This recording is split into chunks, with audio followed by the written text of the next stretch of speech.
Hi, everyone. I want to apologize to you for the delay in getting a good update for you. Last Monday, I had shoulder replacement surgery, and then the last 3 days, I've been throwing up. Um, so it's just been a serious struggle just to get the tests I need to do done, and so it wasn't without effort that I'm just getting around to this. So I am going to read what I have to say tonight, which is not my preference, but I just want to be as succinct as possible. So here goes. Just to give a tiny recap, last summer, it was clear that we needed to move sheltering into one location from our multi-site model.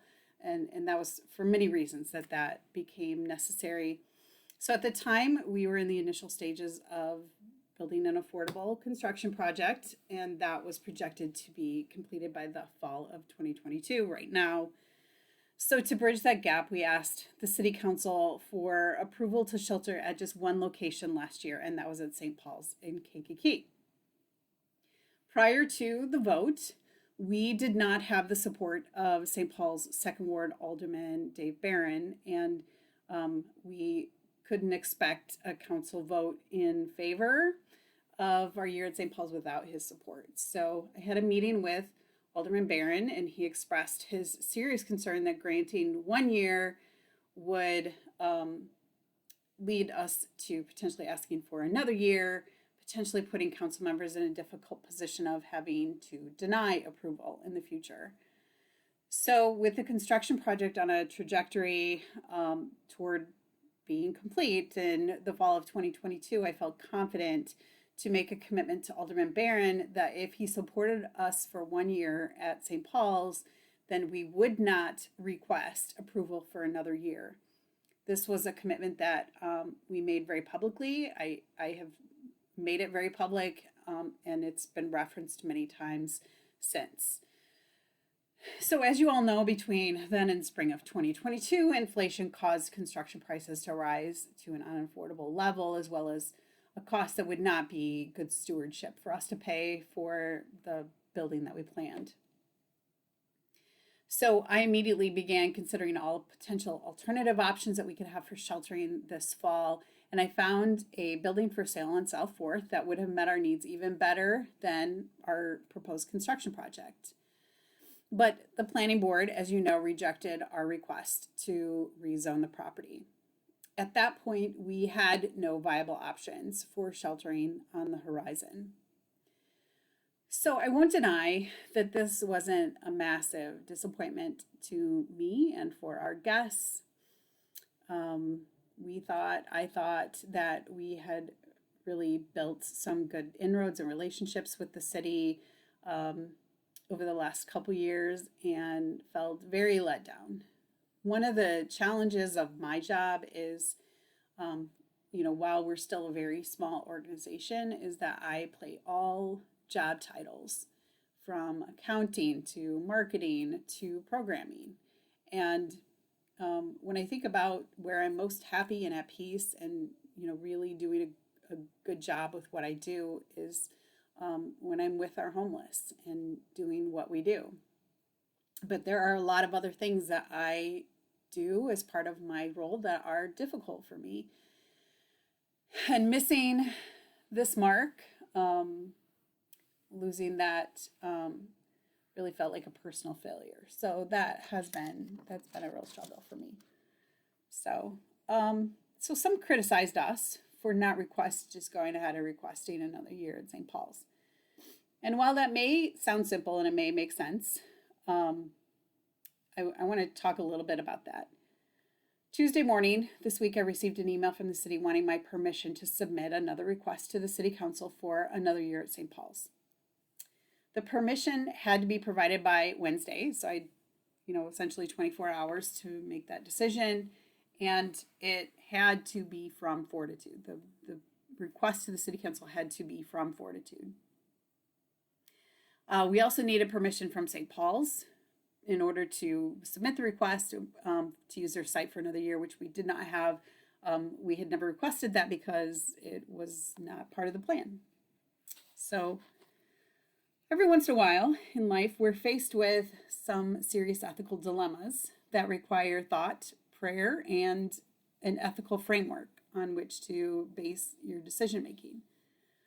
I have been teaching social work students for 20 years, and I've been instilling the professional expectation with them that at times very tough decisions must be made in order to uphold our professional social work code of ethics. That code of ethics means a great deal in my profession of social work. In addition to those ethics, I have personal and spiritual ethics and values that are important to me. So I share all that so you understand that what the city was telling me is that I had to break my very public commitment that I made to Alderman Barron and to the entire city council. In order to get something we needed at the time, I committed to a concession, which was give us 1 year and I will never ask for that again. So breaking that commitment would very publicly show a lack of integrity in myself, who made the commitment, and in Fortitude, whose umbrella I made the commitment under. We would become the organization that makes promises and commitments and then doesn't follow through. So this could seriously damage our ability to make needed arrangements and collaborations with others in the future. In addition, there have been many times over the years when city leaders make statements about Fortitude that are not true, and they are in recorded public meetings where we don't have the ability to rebut those. For example, it was said repeatedly in the planning board meeting that, and in the press, that in regards to the South Fourth property, if we had just communicated with them, that the whole thing could have been avoided. But the truth is that we made many, many efforts to communicate from the top down and with the South Ward constituents as well. And so very frustrating that throughout all of those many, many efforts, it was not only not recognized, but it was completely, saying that we made no efforts at all. So when a city leader says something, it becomes a truth in the public and very difficult for us to overcome. So knowing this, it just seems too high of a risk for us to become the organization that doesn't keep its commitments, very clearly doesn't keep its commitments. We risk this being brought up repeatedly. You've made commitments in the past that you haven't followed through with, and potentially hurting us in the future. So I cannot risk becoming the person who breaks promises and commitments, and I certainly don't want that for Fortitude either. So for that reason, it cannot be Fortitude that requests another year at St. Paul's. Doing so would violate my professional, personal, spiritual values and ethics. And so we are holding out hope that there is a way for the city or aldermen to request an extension of the 1 year ordinance that they had passed last year, or that city leaders could very publicly make a statement that releases Fortitude from the commitment that we made from them. If those were the case, I would feel more comfortable in making that request again. So to that end, we have set up a meeting with the mayor and a couple other leaders next week, and we're expecting a decision from St. Paul's after a meeting on the 19th. And while I don't see a path for us to open the shelter in October this year, I have not given up hope that we can still execute a November 1 opening and hopefully at St. Paul's again this year. So we are currently in a little bit of a waiting period. Many of you have reached out with support asking how you can help, and you are very appreciated. If you're a praying person, now is a good time to pray that this can be resolved in such a way in which our integrity can remain intact, my integrity, Fortitude's integrity, and that will also allow us to open for shelter by November 1. So I wanted to throw in a little bit of good news in here.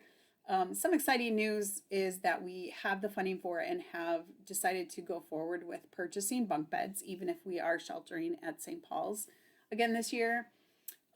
It'll be great to be able to offer our guests real beds to sleep in, but also we can reduce our floor space in half since we have 2 beds in the same footprint. And that just means more space and a calmer environment for those staying in it. So, in addition, we have secured a grant that will allow me to hire a 25-hour-a-week program supervisor and case manager who will assist me throughout the shelter season, but also work to connect our guests with services through daytime hours. So, if you know anyone who has a degree in social services and is looking for a position like that, please let me know. So all we need for those really exciting things is a space to shelter in. So that's what we're working towards. So I want to thank you again for continuing to support us during challenging times. It may seem from the public like we're not doing anything, and it's really just the opposite. We're doing a lot behind the scenes to make this happen, and some things just move slowly. So all of your great stuff keeps me afloat. I got this amazing card from Jolene, who is one of our supporters, 3 pages of some just uplifting, wonderful stuff. And so that stuff is really buoying me right now. So have a great rest of your weekend, everyone. And thanks again.